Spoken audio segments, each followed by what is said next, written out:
ngira ngo ni Paulo yabwiraga, reka tuharebe ibyakozwe n'intumwa. Haravuga ati, umurongo wa mbere aravuga ati, Teofilo we, muri cya gitabo cya mbere nanditse ibyo Yesu yabanje gukora no kwigisha byose. Ni ukuvuga ngo kugira ngo ube umugabura mwiza w'ubutumwa bwiza cyangwa se w'ibya Kristo Yesu, ni uko ubanza kugira ibyo ukora. Ariko niba hariho izo divorce, iryo tandukana, umuntu agakomeza akaba no muri za nshingano, ubyumva gute we nk'umukozi w'Imana kuri generasiyo cyangwa se ku bandi bari aho ngaho babibona? Ubu bibona gute? Ndabisubiramo nk'uko nabibabwiye no mu bihe byatambutse. Gutandukana ntabwo ari imbuto iva ku Mana. Gutandukana ni umugambi wa Satani mu miryango. Ariko ndongera ngaruke kuri iri jambo. Umuntu w'Imana ubundi ntabwo agomba gutandukana. Iyo habayemo gutandukana, nuko hari bitagenda mu buryo bw'umwuka ndetse no mu buryo bw'umubiri. Niyo mpamvu nababwiye ngo iyo umwe aguye avangira undi, cyangwa se umwe avangiwe avangira uwundi. Gutandukana rero harimo ibice bibiri. Hari ubwo dutandukana n'Imana, hari n'ubwo dutandukana n'abo twashakanye. Gutandukana rero n'uwo washakanye nawe ntibisobanura ko utandukanye n'Imana. Ushobora gutandukana n'uwo washakanye nawe kubera ko habayemo kutubaha Imana. Iyo ugarutse kubaha Imana, Imana ikubona nk'umuntu wayo. Ni nayo mpamvu Imana iravuga ngo sinanga icyaha, sinanga umunyabyaha, nanga icyaha. Bivuga ngo ushobora gutandukana ukihana ugahinduka, ukagaruka ukaba umuntu w'Imana. Ahubwo biba ikibazo iyo utandukanye ntuhinduke, ugakomeza ugasa na ba bandi, cyangwa ugakomeza ugasa na wa wundi wari we utandukana. Kuko niyo mpamvu iyo utandukanye hari ibikuranga ko wahindutse cyangwa kutahindutse. Nta wundi abantu bazatandukana. Na Yesu yaravuze ngo ntago naje gutandukanya umwana na se na nyina. Kubera iki Imana yaje kubatandukanya? Yesu yaje kubatandukanya ngo ikitari kizima kigomba gutandukana n'ikizima. Ikibi kigomba gutandukana n'ikizima. Ngo rero ahubwo reka turebe umuntu yatandukanye. None se ko yatandukanye, we muri nyuma yo gutandukana yakoze iki? Yahindutse, yarogeresa ibyo byatumye atandukana, icyamuteye gutandukana yagihindutseho, yakivuyemo.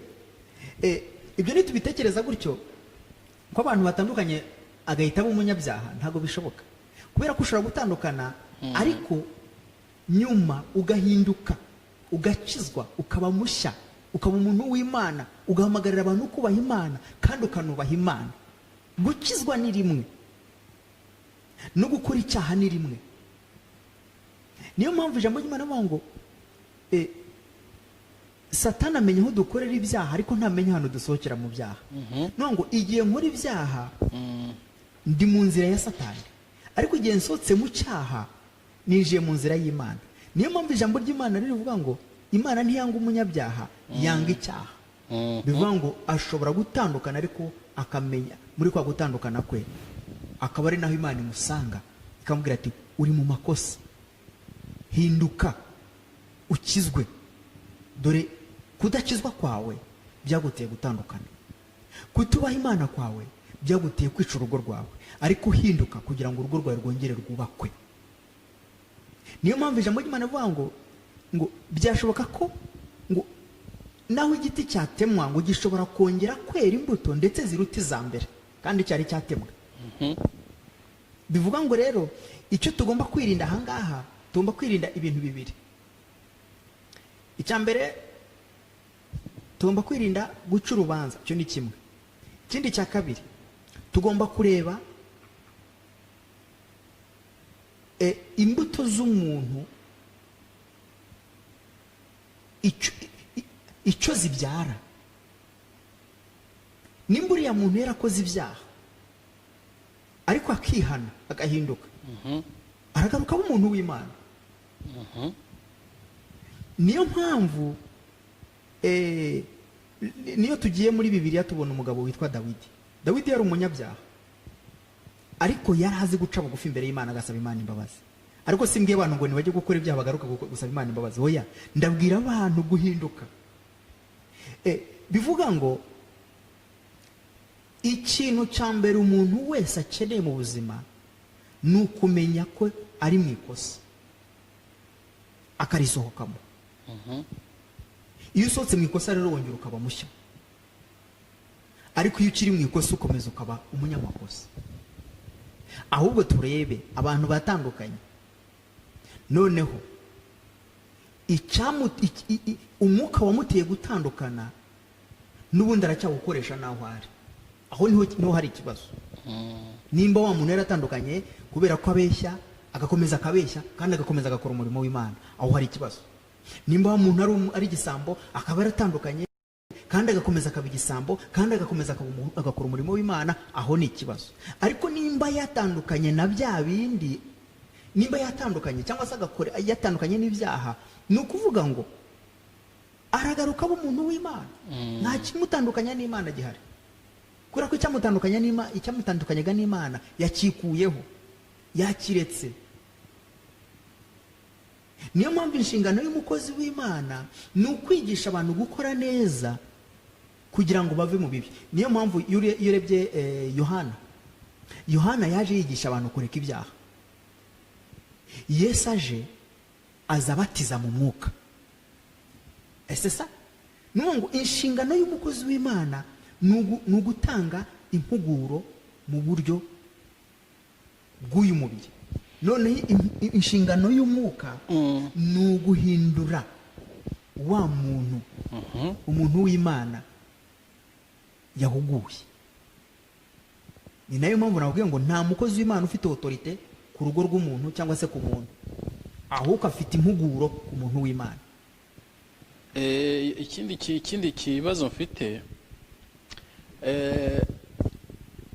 ibyo bintu numva bizagorana. Kubera iki? Kuko usanga mu nzu z'Imana harimo abasa n'abari ku ibere, cyangwa se abasa n'abakunzwe cyane. Noneho umuntu yasa n'ukunzwe cyane, hakagira n'abasa naho bashubijwe inyuma. Niyo ngo bamwe bashubijwe inyuma, ibyabo byumvikana gake. Reka nongere kugusubiza kuri icyo. Ndashaka nongere nsubire inyuma gato. Ndashaka kuvuga ko kandi ntabwo ndi umuntu ushyigikiye abantu batandukana, kuko njye ntabwo nemera ko gutandukana kuva ku Mana. Nemera ko gutandukana kuturuka kuri Satani. Ariko ndagira ngo nkubwire ngo nimba uri umuntu w'Imana, ubundi abantu bagatandukanira mu nzu y'Imana, aho uri umukozi w'Imana, ntubihagararemo ngo ubahugure. Nawe nk'umukozi w'Imana uri umunyamakosa. Kandi mu nzu y'Imana nta muntu ugomba kuba kwibere nk'uko bivuga ngo aruta abandi. Mu nzu y'Imana umuntu wese areshya n'uwundi. Nta muntu uruta undi mu nzu y'Imana. Nta mukuru mu nzu y'Imana uretse Mwuka Wera mukuru utuyobora. Na wa wundi wasizwe mu iby'Imana kutuyobora, ariko ntabwo yiswe mukuru, kuko umukuru n'umuha icyo atuyoboza, n'umushyiramo ibyo atubwira. Ese sa rero iyo wiswe umukozi w'Imana ariko ukagira umuntu ushyira imbere kuruta uwundi ufite, none se ndaguha urugero rumwe. Uri umubyeyi, ntabwo ushobora gufata umuhungu wawe ngo umurutishe uwundi. Bombi ni abana bawe. Impamvu rero dufata abantu tukaburutisha abandi ni uko urusengero ni urwanjye, ngewe ndashyira uwo nshaka imbere.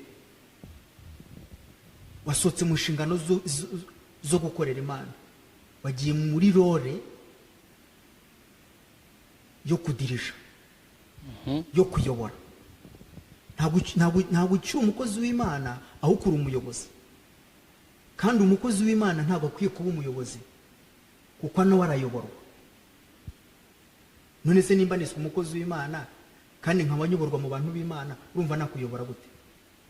ntabwo bishoboka. Ntabwo bikunda kuko n'Imana iyobora. Niyo mpamvu iyo ntangiye kugushyira hejuru nkakuruta ishuriya, ni uko ibyo ndi gukora ntabizi mu by'ukuri. Sinzi niba ikibazo cyanjye isubije. Uragishubije, urakoze. Akandi kabazo mfite ni kamwe nshaka kubaza yemwe namwe badukurikiye cyangwa se muzadukurikira. Ndashaka mbaze namwe muzakomeza kutubaza ibibazo, mutwandikira cyangwa se muduhamagara. Ikibazo kine nshaka kubaza, birakwiye yuko umukozi w'Imana yinjira mu rugo rw'umugabo umugabo adahari? Urakoze cyane. Merci. Reka nongeraho kandi gatoya. Hari ibintu byinshi cyane nabonye cyangwa se nkunda kumva. Ashobora kwitwaza ngo azanye amavuta, ashobora kwitwaza ngo aje gusengera umugore, ashobora kwitwaza byinshi akinjira mu rugo rw'umugabo. Umukozi w'Imana nk'umuntu uyobowe n'Imana, ibyo bintu bifitiye uburenganzira? Urakoze cyane. Twabonye ko kuba umukozi w'Imana ntabwo ari ukubikoresha uko ushaka. Kuba umukozi w'Imana ni ukubikoresha uko Imana ishaka. Impano y'Imana ntabwo ari iy'umukozi w'Imana, ni iy'Imana mu bantu b'Imana. Njye ntekereza ko nta mukozi w'Imana waza gusiga umugore wawe amavuta udahari. Njye ntekereza yuko nta mukozi w'Imana waza gusiga umugabo wawe amavuta udahari, nk'umugabo cyangwa nk'umugore.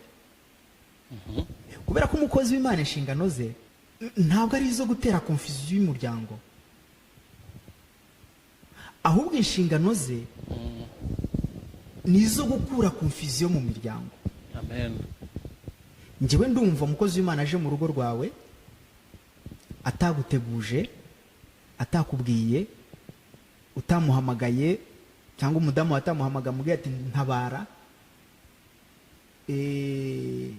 akaza we yitumiye. Byashoboka rimwe ashobora kuza. Hari igihe mu mico yacu y'Ikinyarwanda, hari igihe nci wawe nkavuganirika ngo usuhuze, nimpaca nkasuhuza umudamu ngasanga udahari, ibyo nta kosa nzaba nkoze. Ariko nimba nateruye amavuta kuza kugusigira umugore udahari, bivuga ngo hari ikindi kintu ndi gushaka mu by'ukuri, kuko amavuta nza gusiga umugore wawe udahari ntabwo numva yariyo. Bivuga ngo nanasanze uri kumusiga amavuta ngahamagara polisi, nta kosa naba nkoze. C'est vrai. Kubera ko navogereye urugo rwawe. Ubundi umukozi w'Imana agomba kurangwa n'ibintu bibiri: ukuri na discipline, yewe n'ubwenge. C'est ça. Iyo ufite discipline uba ufite n'ubwenge. Iyo ufite ukuri uba ufite n'ubwenge. Iyo udafite ubwenge ukaba udafite discipline, ufite ikibazo. Niyo mpamvu ijambo ry'Imana rivuga ngo mugire discernment. Hari ikintu abantu bitwaza, amazina. Reka nkubwire, aya mazina abantu biyita cyangwa se bitwa kubera ko ngo babahaye ibipapuro cyangwa babahaye n'ibindi, niyo yishe ibintu. Ariko izina rya mbere ni imbuto y'Imana iri muri wowe, imbuto ya Yesu. Amen. Imbuto y'umwuka. Imbuto y'umwuka rero ntabwo iyobora ityo ngo umugore yiswe umukozi w'Imana w'umugore aze mu rugo rwa umugore wawe adahari, aze kugusiga amavuta. Ubundi uburyo bwateganyijwe bwo gusiga abantu b'Imana amavuta biranditse no muri Bibiliya. Nimba uwo muntu koko ari uwo kwizerwa mu nzu y'Imana, akaba ahamagariwe gukora umurimo, asengerwa mu rusengero, akarambikwaho ibiganza n'abantu b'Imana mu iteraniro, aza gusigwa amavuta mu rugo ate kandi urusengero ruhari?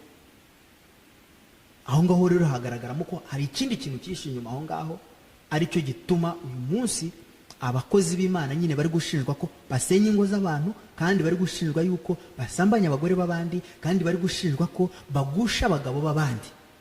Kubera iki? Kubera ko bakoresha ibintu by'Imana mo ubwenge bwabo, bagakabikoreshamo no kubura ubwenge.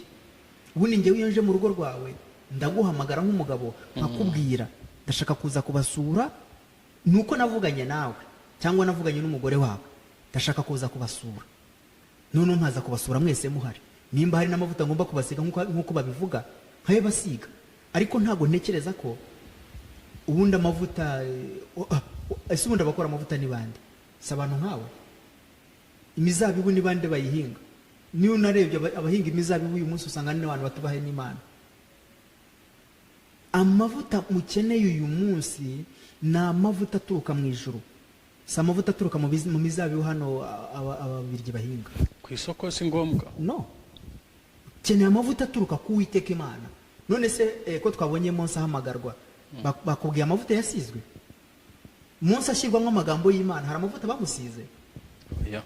Ese sa yarahamagawe ashyirwamo iby'Imana ajya kubivuga. Ariko hari amavuta ngo azana umugisha mu nzu, ngo azana umugisha mu rugo, ayo rero bajya kuyasiga. Cyakora hari amavuta tugura muri magaze kugira ngo twisige, kugira ngo twe kugira uruhu rubi. Iyo umaze gukaraba, hari abantu bisiga amavuta kugira ngo bataza, mu Kinyarwanda tubyita gukushuka cyangwa se utaza kugira. Oya sayo. Hari ayandi basiga ku gahanga, cyangwa se bagasiga mu nzu kugira ngo cyeka n'imbaraga ya padiri. Oya ngo ni amavuta yerayo, nyaboneka ntago ujya umenya ibintu. Amavuta matagatifu rero amanuka nk'umwuka, ni nk'aya yandi yasutswe ku mutwe wa Aroni ngo agatemba ajya mu bwanwa no ku nshunda z'imyenda ye. Nimba dukeneye amavuta y'abantu badusiga, ariko ndagira ngo nkubaze ikibazo nawe wibaza. Ugiye kugura amavuta hariya muri magaze, uje kuyansukaho, wagiye kuyatekesha cyangwa wayasize muri nuze muri salade ukarya? No, ntukagura amavuta muri magaze muze kuyansiga, ahubwo umbwira ngo Imana yambwiye ngo ngusengere nkurambureho ibiganza. Amen. Wibuke Imana itoranya abakozi b'Imana bose, ihamagara yarabahamagaye bagasengerwa, bakaramburwaho ibiganza bagasengerwa. Nguko kubaha Imana ngaya amavuta ni uguhamagarwa n'Imana. Ntabwo ari ukujya hariya muri kororayiti n'ahandi tukagura amavuta tukaza gusiga abantu, tukaza kuzuzaho abantu za ruwiri. No, amavuta ari ku Mana. Amavuta ni umwuka w'Imana uyatanga.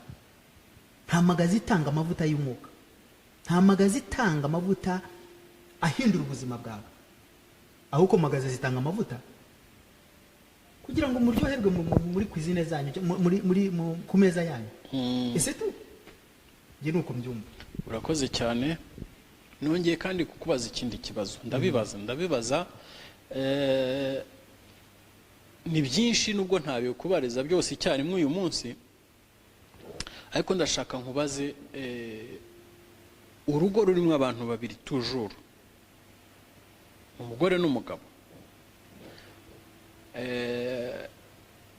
Niba umugore hari ibyo atumvikanaho n'umugabo,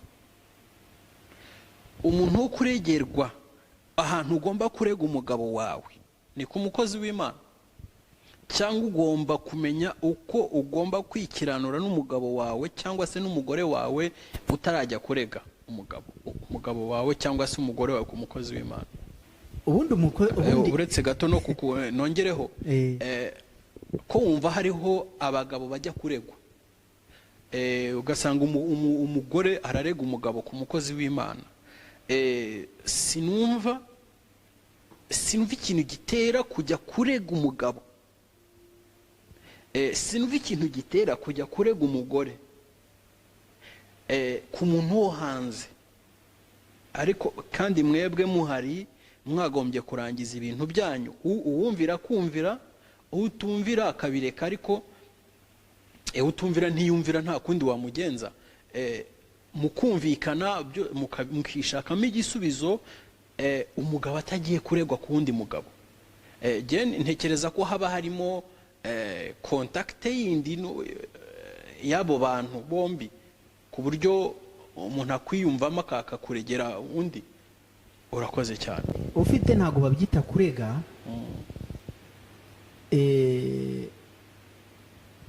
Iyo umugore hari ibintu bitagenda neza mu muryango, cyangwa umugabo akaba hari ibintu bitagenda neza mu muryango, ufite iyo bigeze ku mukozi w'Imana ntabwo aba yaje kukurega, ahubwo hagati yanyu byarananiranye kumvikana neza. none uko byananiranye kumvikana neza, nk'uko twabibonye muri Bibiliya ko haboneka umuntu mu itorero wo kwizerwa, umukozi w'Imana watoranijwe mwizeye, uwo nguwo uwo mugore iyo ahari ashobora kugenda akamubwira, cyangwa se nawe uri umugabo ushobora kugenda ukamubwira, akubwira ati hari ibintu byananiye mu muryango, kandi uri umuyobozi, uri umukozi w'Imana, usanzwe tubona muri uru rusengero, usanzwe tubona ko dusengera hano, ariko ndagira ngo udufashe kutwunga cyangwa se kuduhugura kugira ngo urugo rwacu rwongere rugarukemo ituze n'amahoro bituruka ku Mana. Ntabwo umugore aba yagiye kukurega cyangwa umugabo ngo aba yagiye kukurega, ahubwo aba yagiye gushaka ubufasha mu nzu y'Imana, kugira ngo bya bindi yakubwiye we ntushobore kubyumva, umukozi w'Imana nibura ashobore kugira icyo akubwira anyuze no mu ijambo ry'Imana, anabasengere, anagushyiremo kwihana, anayobore wa mugore kwihana na wa mugabo kwihana, noneho mugire imikorere myiza, mwongere mugarure urugo rwanyumo umutekano n'amahoro. Nicyo ngicyo bikorwa, nicyo ngicyo nuko bikorwa. Ntabwo ari uburyo bwo kukurega. Urakoze cyane. Ikindi kintu nkubaze ngira ngo cyanyuma dusoza, ndibaza iminota ibaye myinshi nuko nta nisa hano nafite. Birakwiye ko umugore w'umugabo acinya inkoro kuri pasiteri se cyangwa kuri bishopu. Rimwe na rimwe usanga umukozi w'Imana yaragizwe ikigirwamana, nuvuze ati umukozi w'Imana ati cecekaho urana umukozi w'Imana ntawe uvuga.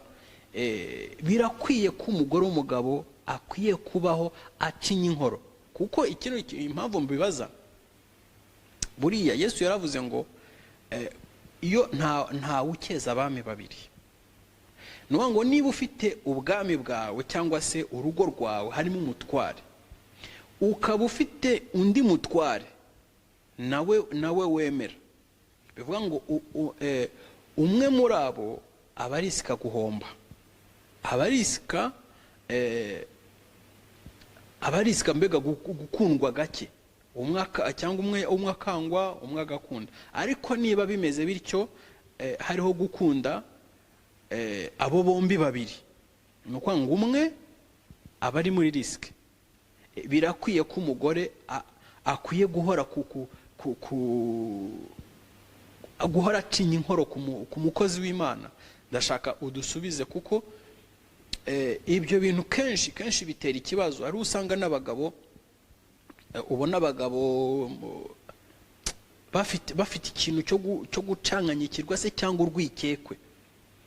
Ugasanga abayeho akeka umukozi w'Imana, ugasanga abayeho adatekanye kubera umugore ukuntu yegereye bishop se cyangwa yegereye umupasiteri.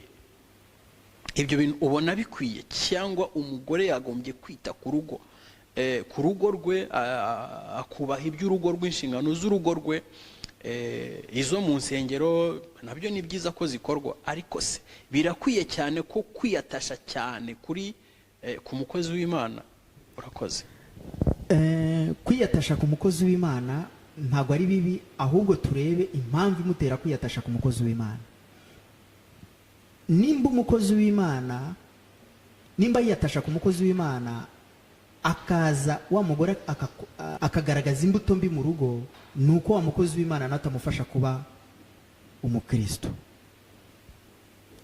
Nimba kandi pasiteri nawe yakira gucinyirwa inkoro, akumva arabyishimiye, akumva ni ikintu gikwiye, ariko kikaba gisenya urugo rw'abandi, ni uko nawe mu by'ukuri umurimo ari gukora ntabwo awusobanukiwe. Njyewe ntekereza ko umukozi w'Imana ubundi arangwa n'ubugwaneza, akarangwa n'impuguro nziza, akarangwa no gufasha abantu kugira ubuzima bwiza no kugira urukundo.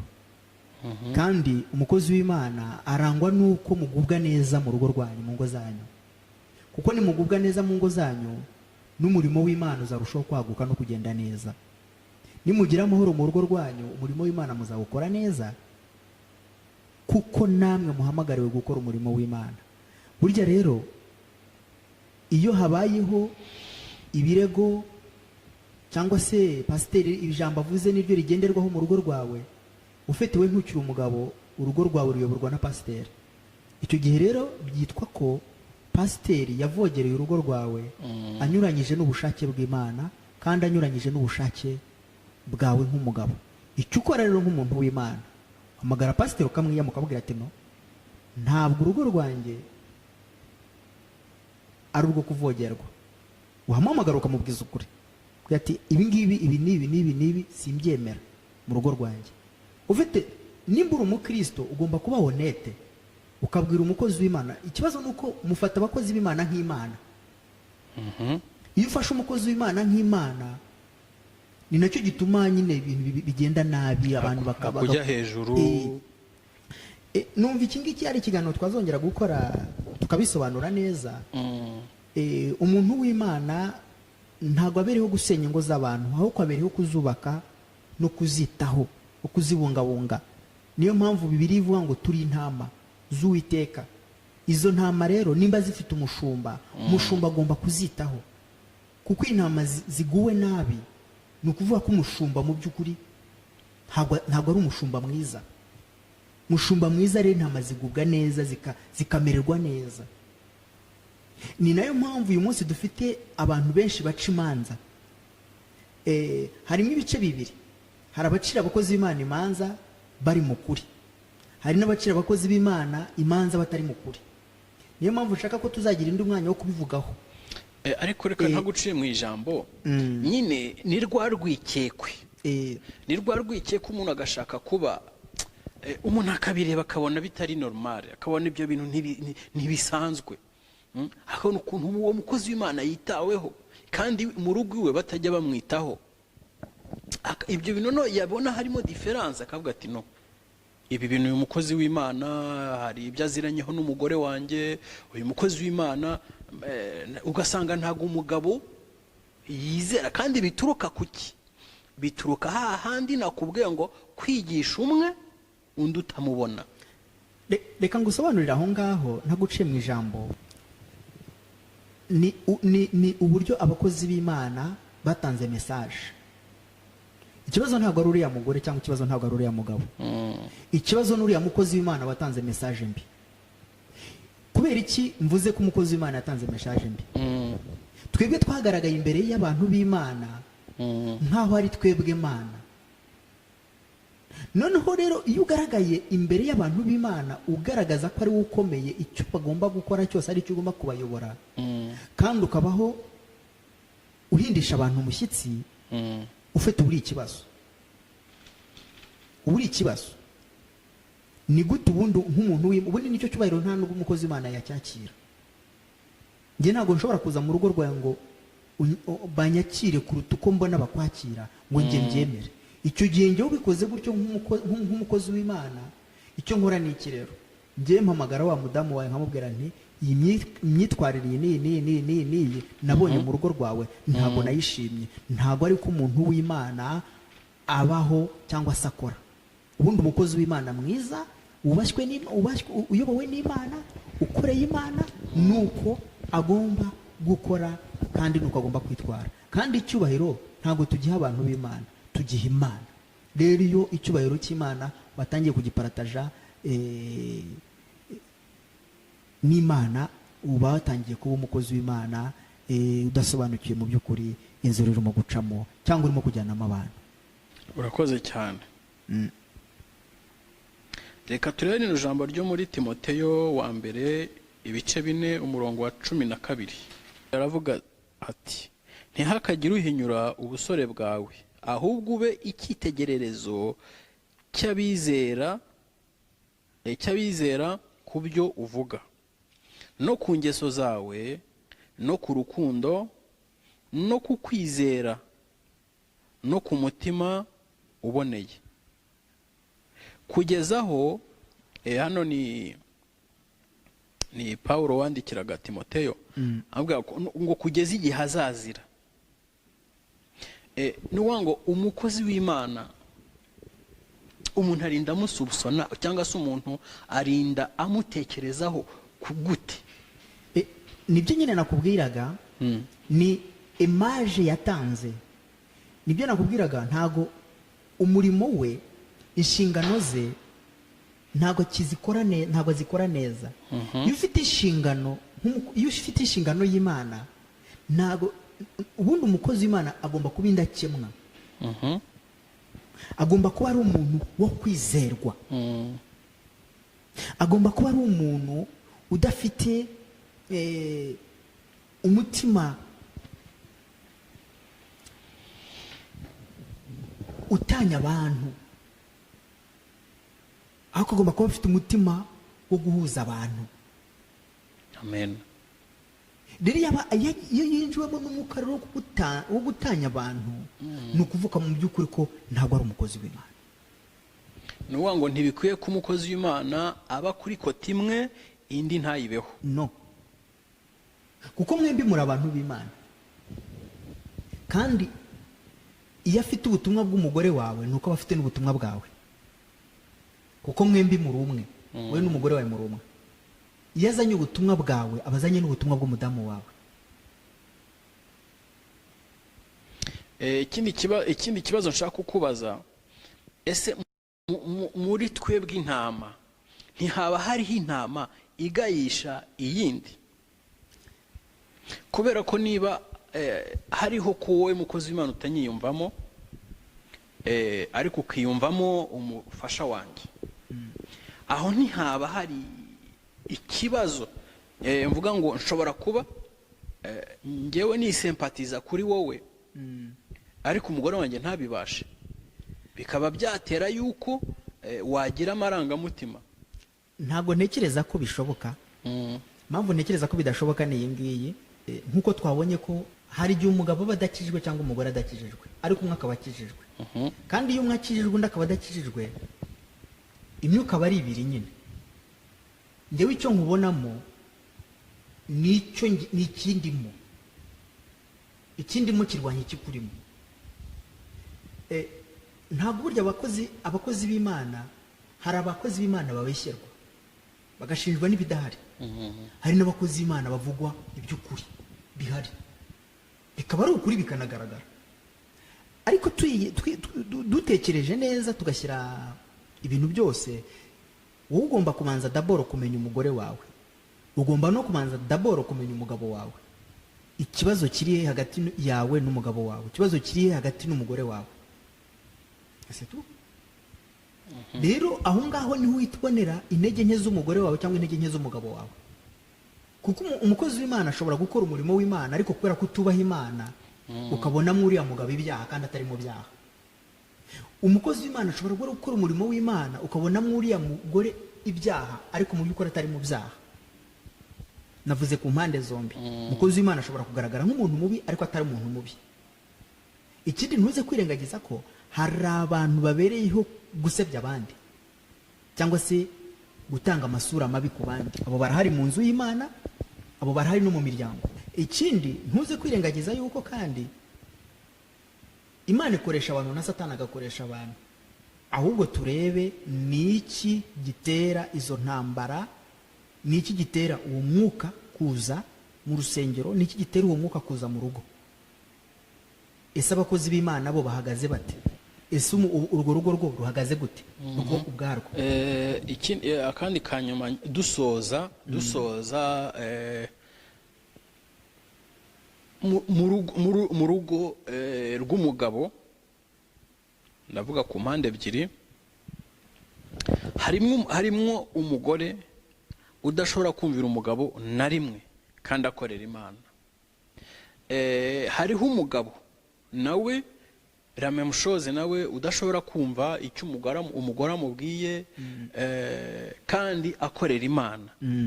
Abo bantu ndashaka ugiye unsubize na bene data bazadukurikira ku bibazo mbambaza. Ntabwo buriya ntabwo ari njye ubizi gusa, buriya haba hari n'ahandi babizi.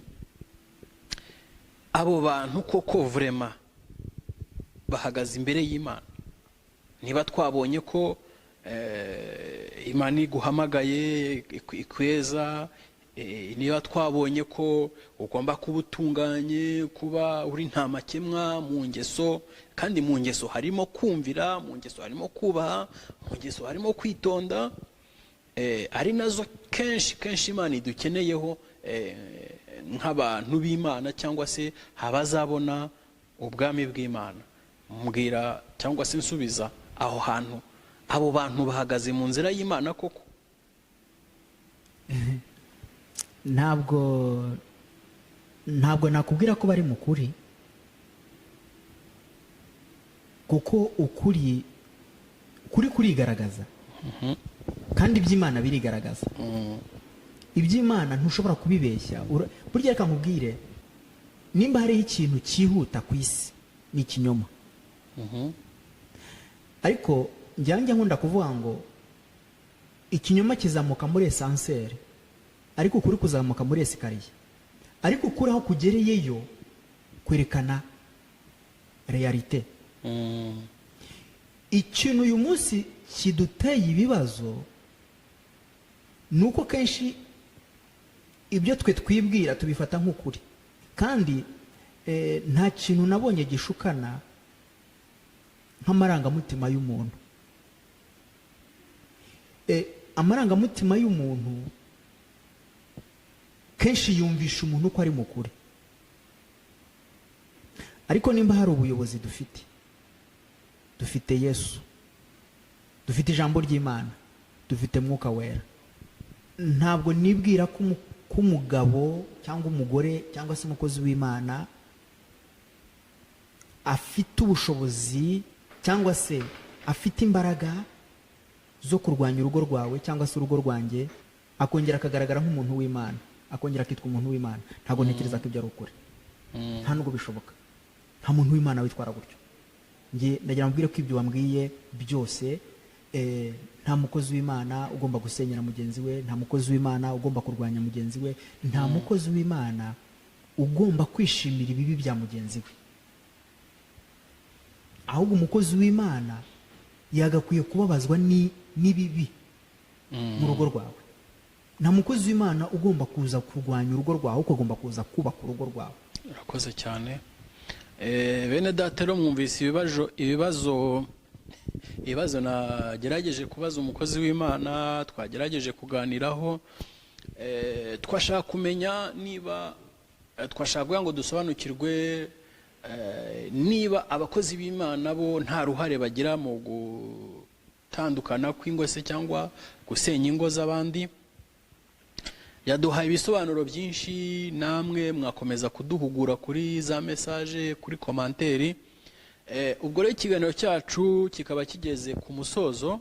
Nagira ngo musabe ijambo rimwe, ku ijambo rimwe rya nyuma ndarikunda, ari duhe arisigire abadukurikiye, kugira ngo iryo jambo rijye ribabera umucyo cyangwa se urumuri mu buzima bwacu bwa buri munsi. Urakoze cyane. Imana ibaho umugisha. Ijambo rya nyuma nabaha, nababwira ngo mukundane. Icyo ni kimwe. Icya kabiri, ndongera nkubwire ngo gira ubera umugisha mu buzima bwawe aho uri hose, kandi natwe tubera umugisha uko ubishoboye. Imana igufashe kandi kugirire neza. Kutwumva nabyo bitubera umugisha.